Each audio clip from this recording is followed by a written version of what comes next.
Mən istərdim ki, yekununda təbii ki, müəllifə söz verəcəyik, amma kitabı hələ əldə edəməyənlər, kitabda nə var düşünənlər haqqında kitab mündəricatdan bir neçə başlıq oxuyum sizdən bölüşüm. Millət və millətçilik. Mirzə Fətəli Axundzadə millətləşmənin ilk mərhələsində modelin maarifçi kimi, Axundzadənin əlifba islahatı, millətləşmənin ikinci mərhələsində romantizmin təsiri və Əli bəy Hüseynzadə, Əli bəy Hüseynzadənin romantik türkçülüyü, millətləşmənin son mərhələsində dövlətin formalaşması və Məmməd Əmin Rəsulzadə, modern dövlət və Azərbaycan Cümhuriyyətinin formalaşması, Cümhuriyyətin elanı və tamamlanmamış milli dövlət adlı başlıqlar var. Buyurun hocam. Teşekkür ederim, çok sağ olun. Evvela hoş sözleriniz için teşekkür ederim, minnettarlığımı bildirirəm. Hoş oldu.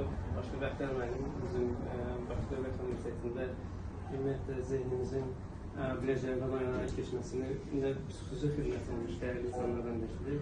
Əkbər müəllim həmçinin çox xoş sözlər söyledi. Mətin müəllim və dəyərli dostum Gülgəmədlər. Çox təşəkkür edirəm. Axtarılan məsələ nədir və ya məsələlər nədir? Mən qeyri-ixtiyari olaraq dedim ki, kimlik. Və o mənə dedi ki, okey, o zaman sən kimlikdən yazmalısan və uzun bir mütaliədən sonra Əkbər müəllimlə o dövrədəki müzakirələrimizi xatırlayıram.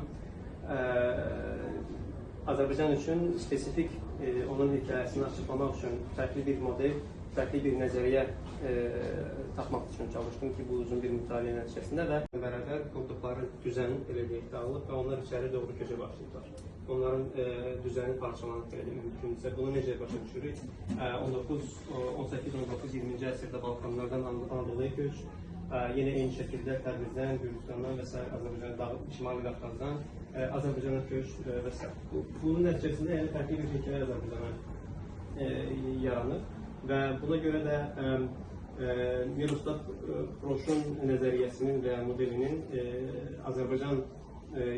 modern Azərbaycanın doğuluşunu tədqiq üçün bir cavab əslində vermək üçün, bu cavablardan biridir heç şübhəsiz, vermək üçün daha doğru olduğunu düşündüm və orada sonra isə bu üç modeli mərhələni oxuduqdan sonra, çünki hipotezindən sonra üç mərhələ təklif edir və müstəmləkə siyasi mədəni əlaqə qrup öz təşəbbüslərini reallaşdırır. Qaldı ki, riyaziyyətdə məşhur bir ifadə var ki, 30-dan sonraki əgər 30 keçmişsinizsə, 30-dan sonraki tanışmağa başlayır. Yəni, dövlət də artıq 30 yaşını keçir və beləliklə müəyyən bir bürokratik, hərbi və s. yaddaş, hafizə formalaşır. Bu baxımdan düşünürəm ki, artıq biz o kitabda mənim monoqrafiyada qeyd etdiyim o kiçik millət mədəniyyətini artıq biz açmışıq.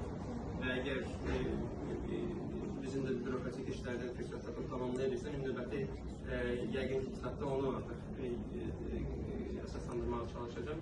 Qısaca belə təşəkkür edirəm, çox xoş sözlər və iştirakınız üçün minnətdarım.